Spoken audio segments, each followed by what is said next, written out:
కాకినాడ జిల్లా తుని మండలం సిహెచ్ అగ్రహారంలో చిన్నారి జ్ఞానేశ్వరి అదృశ్యమై 12 రోజులు గడుస్తున్నా ఇప్పటికీ ఆచూకీ లభించకపోవడంతో కేసుపై ఉత్కంఠ కొనసాగుతుంది. ఈ నేపథ్యంలో మాజీ మంత్రి వైసీపీ కాకినాడ జిల్లా అధ్యక్షులు దాడిశెట్టి రాజా చిన్నారి అదృశ్యమైన ప్రాంతాన్ని స్వయంగా పరిశీలించారు. అనంతరం జ్ఞానేశ్వరి తల్లిదండ్రులను పరామర్శించి సంఘటనకు సంబంధించిన వివరాలను అడిగి తెలుసుకున్నారు. కుటుంబ సభ్యులకు ధైర్యం చెబుతూ త్వరలోనే చిన్నారి ఆచూకీ లభిస్తుందని భరోసా కల్పించారు. ఈ క్లిష్ట సమయంలో కుటుంబం ఆందోళన చెందవద్దని సూచించిన దాడిశెట్టి రాజా అన్ని విధాలుగా అండగా ఉంటానని హామీ ఇచ్చారు. మరోవైపు చిన్నారి కోసం గాలింపు చర్యలు కొనసాగుతుండగా రాష్ట్ర వ్యాప్తంగా ఈ కేసుపై చర్చ జరుగుతుంది. జ్ఞానేశ్వరి క్షేమంగా తిరిగి రావాలని ప్రజలు ప్రత్యేక ప్రార్థనలు చేస్తున్నారని దాడిశెట్టి రాజా పేర్కొన్నారు.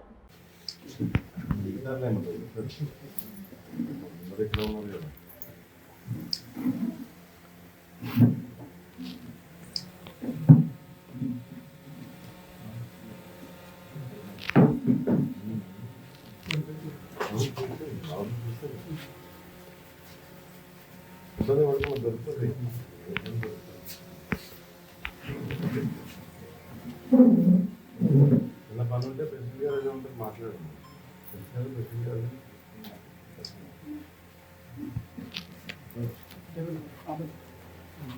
గట్టిగానే చూస్తున్నాం.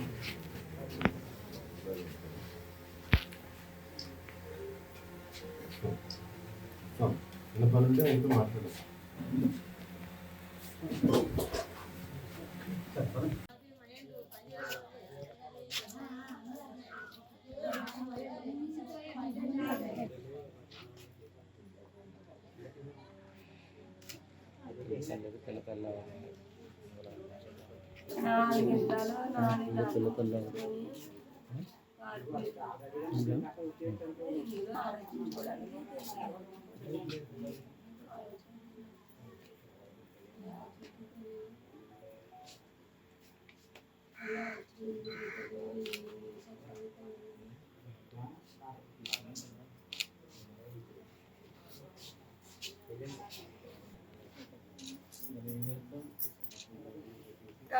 నువ్వమ్మో ఏమి జరిగి తిన్నా ఎలాంటి పోయమ్మా జరిగేడి తున్నాయో ప్రతి పిల్లలమ్మో జరిగేడి తున్నాయే నా పోనీలో కొత్తేనే అని కొన్నానమ్మా తీరా చుట్టూ నువ్వు తిరిగానే నువ్వే పోనీలోగో జిల్లాలే వెళ్ళేవో దేశాలంటూ తిరిగిపోచ్చేవో చుట్టూ తిరిగిపోయమ్మా మమ్మల్ని కానమ్మా టీవీలో పోయమ్మ రప్పించినావమ్మ ఫోనుల్లో పోయమ్మ రప్పించినావమ్మ కూతురు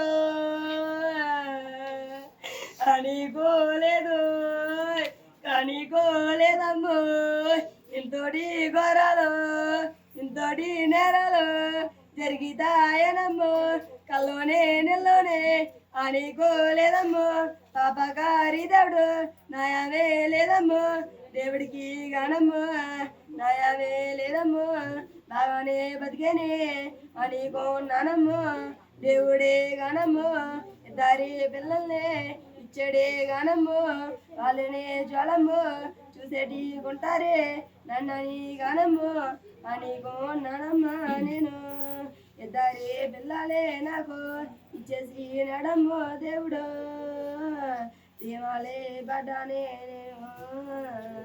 నన్న పజేలిల్లమ్మో అదో వదిలేసి పోయిందే అదో ఎక్కడో ఏదో జరిగిదో ఉన్నదమ్మో అయ్యోరో దేవుడు ఇలాంటి ఎవరయ్యో జరిగేటి ఉన్నాయి. 3:30 మంచి వర్షం పట్టదండి. ఆ వర్షం పడినప్పుడు మనకేం తెలియదు కదండి. ఆ వర్షం అప్పుడు మనం ఇంట్లో వర్షం పోయిన తర్వాత ఇంట్లో జీతం రాబోసరికి పాప మిస్ అయిందని ఊళ్ళో గోల అవుతుందండి. అందువరకే మనం చూస్తే వర్షం వెళ్ళి ఊరంతా వెళ్ళారండి. ఊరంతా వెళ్ళి పాప లేబర్ అంతా వెళ్ళి ఎత్తికారండి. ఎక్కడేం కావాలని చెప్పి పోలీసులు గట్టా వచ్చారండి. ఆ తర్వాత సాయంత్రం చేసి పాపం అందరూ కూడా నైట్ కూడా ఎత్తికారండి. పోలీసులు ఊళ్ళోనేమో ఇంకా నైట్ వెళ్ళదు కానీ పోలీసులు మాత్రం ఎత్తికారండి. అందరితో ఉన్నారంటండి. తర్వాత మాట రోజు కూడా కుక్కలు తీసుకొచ్చి ఎదిగితే ఎక్కడ మరి వర్షం పడిపోయింది కదమ్మా మేము పోలీసులు జాబ్ దొరుకుతుంది వర్షం పడిపోతే దొరుకుతున్నాం అంటే వెళ్ళి ఇక్కడ ఈ గ్రామస్తులు అయితే బేగా వెళ్ళరండి అందరికి ఏదైనా పని ఉంటేనే కేకెత్తేనే వెళ్తారు కూలి పని కన్నాను అది వెళ్ళరండి. అది ఇబ్బందులు ఉంటాయండి, ఇంకేముందండి. అంటే ప్రమాదకరమైన జంతువులు ఏమి లేవు, ప్రమాదకరం జంతువులు ఉంటే పిక్కలు ఏరుకోవడం కూడా వెళ్ళరు కదా, ఎవరో అంత ఇదిగా వెళ్ళరండి. ఈ టైంకి ఇంటికి వచ్చేస్తారండి పిక్కలు ఏరుకోవడం జరిగింది. అంటే ఈ గ్రామంలో మేము ఎరగ వచ్చిన తర్వాత ఇప్పుడు జరగలేదు. ఎరగ వచ్చిన తర్వాత మాకు 50 సంవత్సరాల వయసు అండి. 50 సంవత్సరాల వయసులో ఇలాంటి మిస్సింగ్ కేసు ఎప్పుడు జరగలేదండి. భయ్యాలు కానీ జంతువులు భయ్యాలు కానీ ఏమీ లేవండి మా ఏరియాలో. అంటే గ్రామం అడుగుతారండి ఏ ఊరు అవలా ఇంటికి వచ్చారని అడుగుతారు. మా చిన్న గ్రామం కాబట్టి అవును. ఆ ఏమో మరి వానప్పుడు ఎవరో వచ్చినట్టు ఏం కాపాడలేదండి, ఎవరంటే చుట్టాలు కూడా.